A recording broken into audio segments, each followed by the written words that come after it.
आता 4 गिफ्ट इथे टेबलवरती आहेत ज्या माझ्या मैत्रिणी नाकारलेल्या आहेत. काय करायचं आता? यातली एक भेटवस्तू नाकारलेली आहे सतीशची. सतीश इकडे या.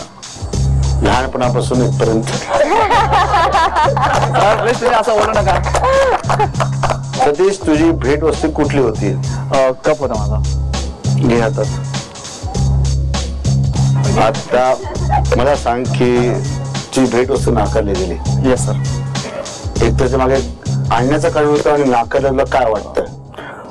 नाकारल्याचं कारण मला असं वाटतं की कदाचित माझी जी थिंकिंग असेल ते या लोकांना आवडली नसेल, त्यामुळे कळाली नाही ना, त्यामुळे यांनी नाकारले असेल. पण माझा देण्यामागचा उद्देश असा होता की आपण नॉर्मली जे गिफ्ट घेतो ते आपण शोकेश मध्ये ठेवतो, त्यानंतर कालांतराने त्याला विसरून जातो. पण माझे देण्याचा असा उद्देश होता की जेव्हा कोणी माझी प्रियसी असेल ती सकाळी उठली तर तिने या कप मधून चाय घ्यावा, कॉफी घ्यावी, असा माझा सिंपलचा उद्देश होता. आणि मला आवडेल. तुला विचार एकदम पॉलिटिकली करेक्ट विचारायचा ना की प्रॅक्टिकली करतो.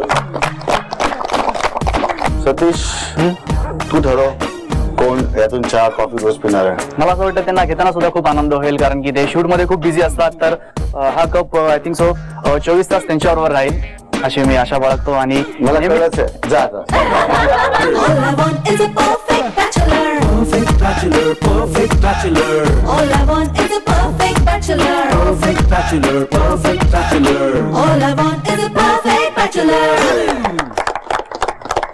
वा, बरं वाटलं. म्हणजे आज पहिले ते गिफ्ट होतं जे रिजेक्ट झालं होतं, पण इतक्या फटकन ह्यांनी बोललं आणि लगेच मुलीने घेतलं. मला ऍक्च्युली जास्त आनंद झाला. दुसरी नाकारलेली भेट वस्तू आहे जो सर्वांचा फेवरेट आहे, खास करून मैत्रिणींचा. भूषण या इकडे.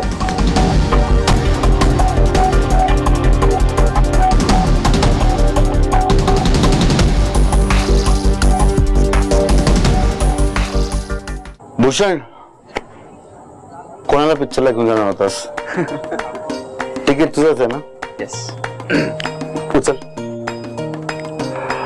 कसं वाटतंय रिजेक्ट झालं तुझं तिकीट? रिजेक्शन कोणालाच नाही आवडत ऑफकोर्स, पण वाईट वाटलं की माझा थॉट म्हणजे कोणाशी मॅच नाही होऊ शकला. कोणी त्याच्या मागचा जो थॉट आहे तो कदाचित इमॅजिन करण्याचाही प्रयत्न नाही केला.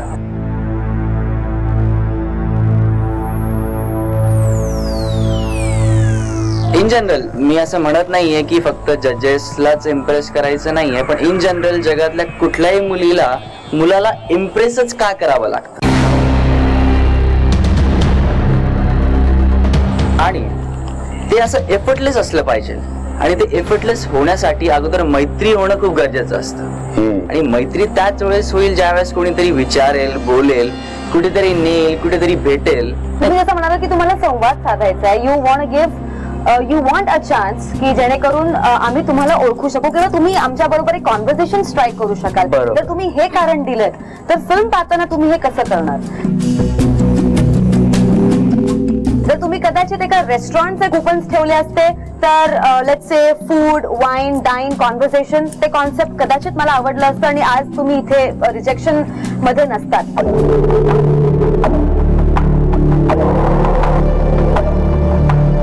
ऍज आय सेड की मला ज्या मुलीने हे तिकीट एक्सेप्ट केलं असतं तिला माझ्यासोबत घालवलेला वेळ हा गोल्डन असावा. तिने तेवढ्या वेळसाठी काय असताना ऑनेस्टली हसावं आणि भरपूर आनंद घ्यावा, म्हणून मला तिला एक कॉमेडी फिल्म दाखवायची होती. त्याच्या मागचं रिझन हे होतं. सिनेमागृहाला जाताना किंवा येताना बराच वेळ सोबत राहिलो असतो मी. माझे अजूनही खूप काही प्लॅन होते, पण ते लोक ऐकण्याच्या तयारीतच नव्हते. श्रुती बिलकुल नाही. सई बिलकुल कन्व्हिन्स नाही. तिने कन्व्हिन्स नाही. आता तुझं काय निर्णय या बाबतीत घ्यायचा आहे आपण थोड्या वेळ ठरवूया. गिफ्ट ठेव आणि थोड्या तू बैस, परत मी बोलेन. नेक्स्ट रिजेक्टेड जे गिफ्ट होतं ते भारतचं होतं. या भारत कुठलं गिफ्ट होतं आपलं? पेंटिंग बनवली होती. घ्या प्लीज, पेंटिंग घ्या. ही बनवली होती म्हणजे काय? हे फोटो सारखं वाटतं मला. नाही, मी ते फोटो कॉपी काढली तिची. कारण काय झालं की माझे काका सिरियस आहे, ICU मध्ये आहे आणि त्यामुळे मी बाहेरगावी होतो. मला वेळ नाही मिळाला पेंटिंग कुठून विकत घ्यायला. मी ॲज अ एक आई बाबाच्या कृपेने मी पेंटिंग करतो, त्यामुळे ती बनवली आणि घाईघाईत ज्याच्याकडे फ्रेमला टाकायचं त्यावेळेस ते रिप्ट झाले, पूर्ण फाटली ती. आता फाटलेली पेंटिंग तुम्हाला देणं मलाही योग्य वाटत नव्हतं. त्याला म्हटलं बाबा त्याचं काय फोटोकॉपी तरी काढ की मी इथे येऊन पॅकिंग करेल ते. तर तुम्ही हे पेंटिंग केले पण ते डिस्ट्रॉय झाल्यामुळे तुम्ही त्याची फोटोकॉपी काढली मी. पण त्याच्यावर काय लिहिलंय ते जरा मला तूच वाचून दाखव. असतो मज हजार दुःखे, असतो मज हजार दुःखे, हसत हसत सह तुम्ही.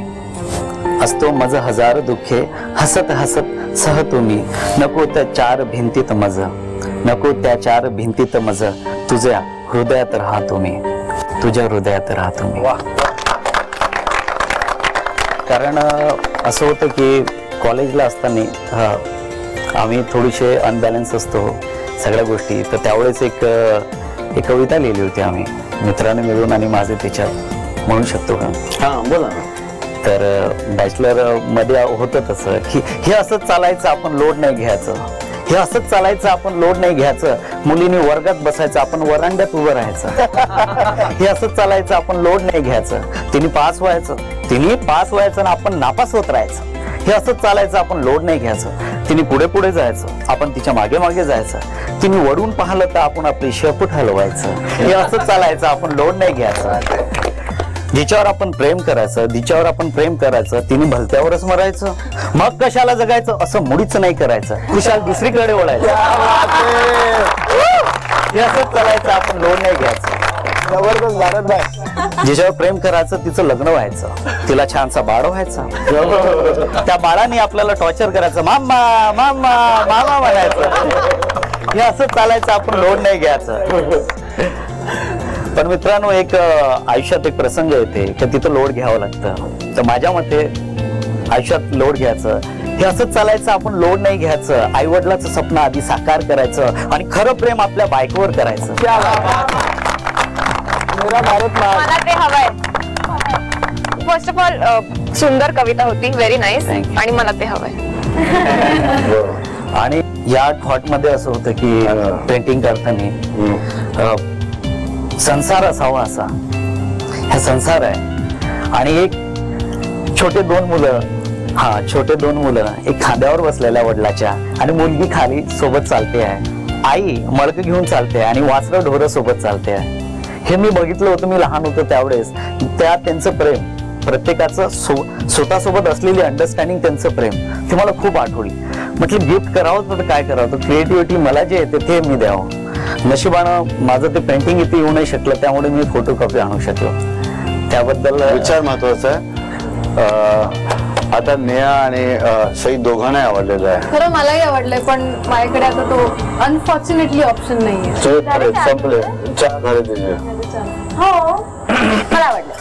आता सगळं कळल्यानंतर आणि स्पेशली जे तुम्ही स्वतः पेंट केलंय पण अनफॉर्च्युनेटली कोणत्याही कारणामुळे तुम्ही ते तसं आणू शकलात नाही, आणि पेंटिंग सुंदर, विचार सुंदर, आणि सर्वात सुंदर तुमचं सेन्स ऑफ ह्युमर आहे जो मला फार आवडतो. तर I would love to have it. सईलाही पाहिजे आणि नेहालाही पाहिजे. तुम्ही कोणाला द्यायचे?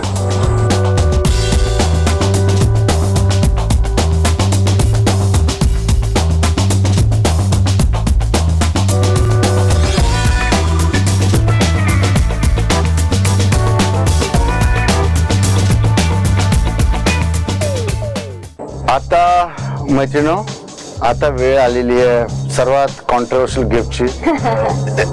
जे बघितलं तुम्हाला सर्वांना थोडा शॉक झाला. बिलकुल कोणी हात वर केला नाही आणि त्यावर आक्षेपही घेतला. गिफ्ट आहे सचिनचं. सचिन इकडे.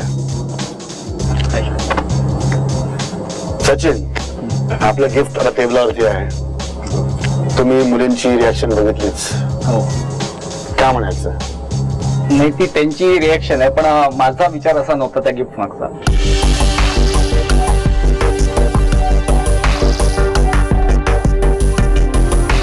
सई, तुमचं एक सिक्रेट होतं, तुम्ही आम्हाला मला वाटलं विसरला तुम्ही.